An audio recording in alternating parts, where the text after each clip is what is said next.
और PM news network में दोस्तों आपका स्वागत है। मैं हूं आपके साथ राशिद जहीर। गठबंधन जब किसी पार्टी का हो जाता है तो आप ये सोचते हैं कि शायद उसका तमाम वोट वो ट्रांसफर हो गया।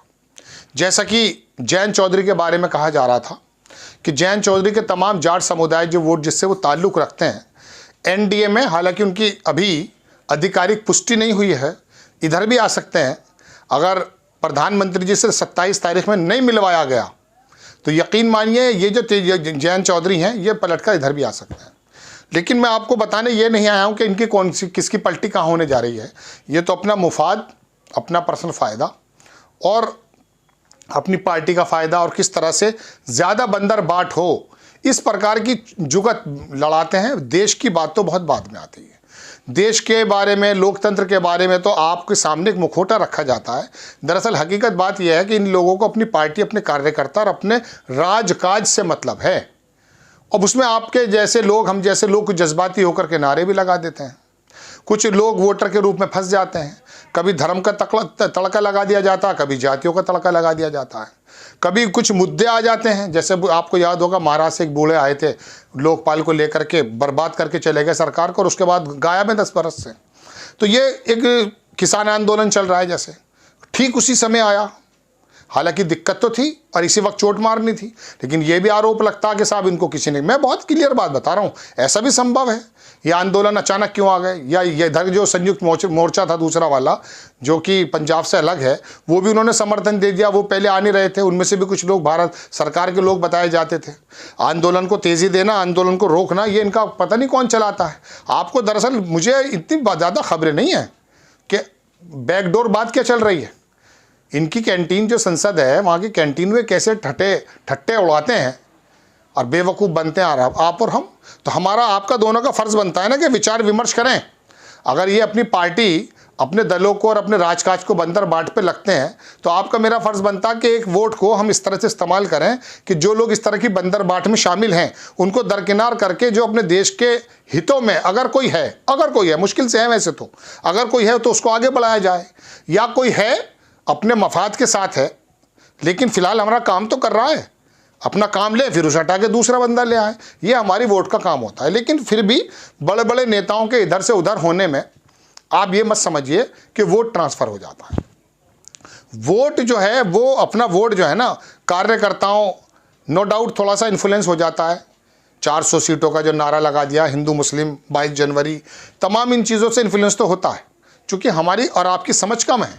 यही वजह है कि इस तरह के प्रोग्राम बनाने की ज़रूरत है, बार बार आप तक सूचनाएं देने की कि हमारी समझ थोड़ी सी बड़ी हो जाए। अब मैं आपको बताना ये चाहता हूं कि मायावती और अखिलेश यादव का गठबंधन हुआ था 2019 में। वहाँ उम्मीद ये की जा रही थी कि 60-65 सीटें दोनों गठबंधन के लोग जीत लेंगे। भाई 19% जो थे लगभग मैं समझता हूँ मुस्लिम थे और 21% के करीब जाटव बताए जाते थे, एससी समाज। तो ये तकरीबन 40 हो गए और 7% जो है बताया जाता था कि जनाब यादव समाज है। तो 47% और कुछ उनका कैंडिडेट जो है वो अपनी पर्सनैलिटी पर लेकर आ जाएगा। कुर्मी है तो कुर्मी ले आएगा और ठाकुर है तो ठाकुर ले आएगा, तो लगभग 45-50 पे हो जाएगा।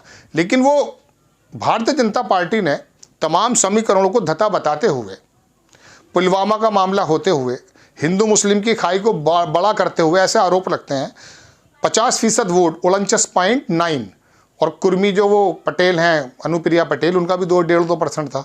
तो लगभग वो 51% के करीब वो ले आए, तो वो जीत गए और अच्छी जीत हुई उन्हें साहब। 62 सीटें फिर निकल आई। इसकी वजह ये मानी जाती है कि पहली बात तो मायावती का जो गठबंधन हुआ था, वहाँ जो जाटव समाज है, मायावती पूरी तरीके से उसको ट्रांसफ़र नहीं कर पाई अखिलेश यादव के कैंडिडेट्स को। तो इसका मतलब ये नहीं होता कि मायावती अगर आ गई हैं तो सभी जाटव चले जाएंगे। जाटवों को भी थोड़ा सा आप जो है ना खोल कर रखिए। मैं पोस्टमार्टम शब्द इस्तेमाल नहीं करूंगा, लेकिन इस वोट बैंक को आप थोड़ा खोलिए। 21% जो जाटव समाज, एससी समाज बताया जाता है, उसके अंदर वाल्मीकि भी हैं, उसके अंदर बहुत सारे लोग हैं जो परंपरागत वोट है दरअसल भारतीय जनता पार्टी का।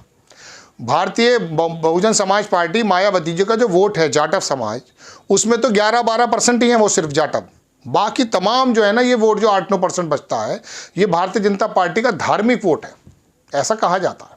मैं नहीं कह रहा हूँ अपनी तरफ से, तो वो ख़त्म कर दीजिए आप। तो पता ये चला कि मायावती इस वाले वोट को दरअसल पूरी तरह से ट्रांसफ़र करने में कभी कामयाब हो ही नहीं सकती। कहा जाता है 20% नहीं होगा। वो वोट तो पहले से ही भारतीय जनता पार्टी में जा रहा है, ये रिकॉर्ड है। अब आ जाइए जाटों के बारे में। तो जाटों के बारे में ये कहा जाता साहब जैन चौधरी लोकदल ये जिधर चले जाएंगे, नहीं ऐसा भी नहीं है। आप 2017 में कई बार बता चुका, 2017 और 22 के विधानसभा को लीजिए, लोक नीति का डाटा है कि वहां पर किसानों का आंदोलन होने के बावजूद जाट समुदाय ने ज्यादा वोट भारतीय जनता पार्टी को दिया है, जबकि जैन चौधरी तो अखिलेश यादव के साथ थे। फिर क्या हुआ साहब, इनके पिताजी खुद हार गए और जो है ये क्या कहते हैं ये खुद मथुरा से हार गए, कोई सीट नहीं आई। तो पता ये चला कि जैन चौधरी अजीत चौधरी के आने से जाट समुदाय ऐसा नहीं है कि गुलदस्ता किसी के भी हाथ में रख दो, उनका अपना विवेक है, सब वोटर्स का अपना विवेक है, वो भी भारतीय जनता पार्टी में चला गया। तो फिर दोस्तों बात क्या है कि कौन सा वोट है। देखिए मैं आपको बताऊं, लगभग 50% बिहार और उत्तर प्रदेश की बात कर लेता हूं, सिर्फ 36% वोट जो ओबीसी का, ये अति पिछड़ा वोट है, ये बिहार में है 36% अति पिछड़ा। और पिछड़ा वोट जिसमें यादव भी आते हैं, तेजस्वी यादव, ये 23% है। तो लगभग 36% कह रहा हूँ, सॉरी, अति पिछड़ा 36 और 23 ही है। तो लगभग ये 60, 62, 63% वोट बैठ जाता है पिछड़ा अति पिछड़ा, ठीक। और ओबीसी वोट, इस वोट में ज्यादातर वोट जो 36% वोट मैंने अति पिछड़ा बताया वो भाजपा पे जाता है। अब भाजपा को कहा जाता है अगले समाज की पार्टी, तो फिर ये वोट वहाँ कैसे जाता है। दरअसल भारतीय जनता पार्टी का जो अगला समाज का वोट है वो 10 से 12%, 15% है, बस, इससे ज़्यादा नहीं है। उसमें भी कभी कभी सेंध लग जाती है 1-1.5% की। ये वोट तो भारतीय जनता पार्टी में, बाकी जो 50% वोट आता है ओवरऑल ओबीसी का, उत्तर प्रदेश की बात कर लूँ मैं आपसे, बिहार की बात कर लूँ या ओवरऑल बात कर लूँ, वो 50% से ज़्यादा है अंदाजे के मुताबिक। वैसे तो सेंसस के 2011 के मुताबिक कुछ कम है, लेकिन 50% बड़े बड़े बुद्धिजीवी, इस पर बड़े वोट पर दरअसल कब्जा है भारतीय जनता पार्टी का। उसमें कुर्मी आप ले लीजिए, मतलब तमाम, मैं बिरादरी बताऊंगा, वो ओम प्रकाश राजभर बताते रहते हैं सबको, तो वो निषाद के रूप में है, सबके रूप में अमित शाह जी ने लगा रखी है सेंध। अब जब तक इस वाले 50% पर अखिलेश यादव, राहुल गांधी, मायावती या दूसरे विपक्षी दल तेजस्वी यादव सेंध नहीं मारेंगे, कितने भी गठबंधन करते रहिएगा, हासिल कुछ नहीं होगा।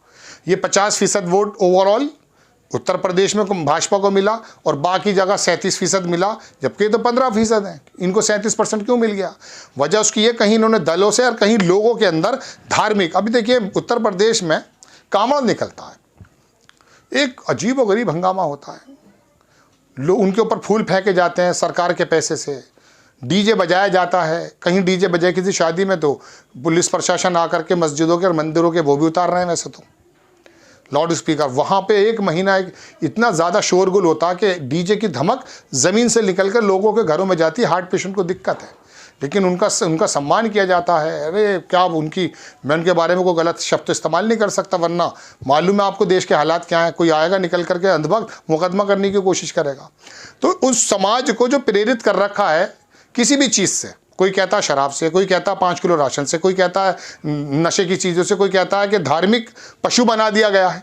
इस वजह से जिस 50% पर हुआ है, यहाँ पर इनके अंदर चेतना लाने की ज़रूरत है। अब वो चेतना, दरअसल धर्म की चेतना ऐसी जगा दी गई है कि ये तो पूरा का पूरा हिंदू बन गया। 15% जो अगला समाज है वो भी इतना तगड़ा हिंदुत्व वाला हिंदू नहीं है। हिंदुइज्म तो अच्छा है, हिंदू भी ठीक है, बड़े भाइयों की तरह काम करते हैं, देश को बचाने की अगुवाई उनके पास है। तो उस वाले वो तमाम वर्गों को जब तक तरीके से कैंडिडेट के रूप में लोकल छत्रप निकाल कर नहीं लाएगी कांग्रेस भी या समाजवादी पार्टी भी या बहुजन समाज पार्टी या विपक्ष के नेता, आप यकीन मानिए कामयाब नहीं हो सकते। उसी के अंदर से लोकल छत्रप निकालने पड़ेंगे, तब जाकर के इनका वोट परसेंटेज बढ़ेगा, वरना दलित मिल जाएं, जाट मिल जाएं, मुस्लिम मिल जाएं, कुछ हासिल नहीं है। वो 50% वोट पे अकेले जो है वहाँ पर दावेदारी करते हैं और उन पर वो हुकूमत करते हैं। उस वोट को काटने की ज़रूरत है, तब जाकर के कुछ समीकरण बनेगा। आपको खबर कैसी लगी अपनी राय कमेंट्स बॉक्स में ज़रूर दीजिए, चैनल को सब्सक्राइब कीजिए, शेयर कीजिए। नेक्स्ट टाइम किसी खबर के साथ हाजिर होता हूँ। जय हिंद।